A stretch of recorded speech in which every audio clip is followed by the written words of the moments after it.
Salut les explorateurs! Repensez à la dernière fois que vous avez reçu une carte postale de l'étranger.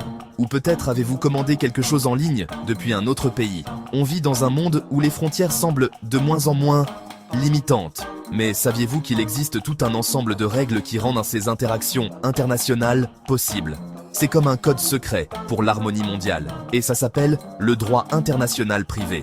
Vous vous dites peut-être, le droit, ça a l'air barbant. Mais croyez-moi, c'est bien plus passionnant que ça en a l'air. Il s'agit de vraies personnes, de vraies vies, et de la façon dont nous naviguons tous ensemble dans ce monde interconnecté.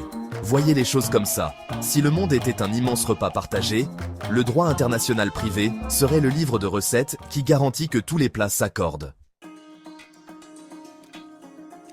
Alors, qu'est-ce que le droit international privé, exactement?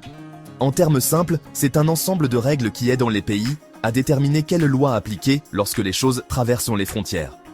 Imaginez que vous jouez à un jeu avec des amis et que vous parlez tous des langues différentes. Vous auriez besoin de règles de base que tout le monde comprend, n'est-ce pas? C'est ce que fait le droit international privé pour les systèmes juridiques du monde.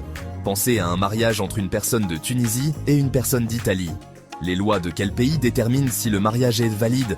Ou un accord commercial qui tourne mal entre une entreprise aux États-Unis et une au Japon? Les tribunaux de quel pays ont le pouvoir de régler le litige?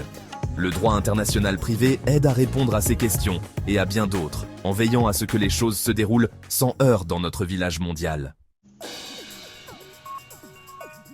La Tunisie, pays niché en Afrique du Nord, s'y connaît en relations internationales. Son histoire est une tapisserie tissée de fils de différentes cultures et de différents systèmes juridiques.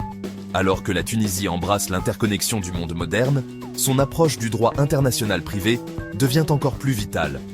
La Tunisie a fait un excellent travail en intégrant le droit international privé dans son propre tissu juridique. C'est comme ajouter une nouvelle épice à une recette traditionnelle, cela fait ressortir le meilleur des deux mondes. Cela permet de garantir que le système juridique tunisien est juste et efficace lorsqu'il traite des affaires internationales. Section 4. À travers les sables du temps. Un aperçu du parcours juridique de la Tunisie. Le parcours de la Tunisie avec le droit international privé est un récit fascinant, plein de rebondissements qui reflètent sa riche histoire. De ses racines anciennes à son évolution moderne, le paysage juridique tunisien a été façonné par un mélange d'influences. Au fil des ans, la Tunisie a élaboré sa propre approche unique du droit international privé, en s'appuyant sur les traditions juridiques islamiques, les principes juridiques français et les conventions internationales. C'est comme un délicieux plat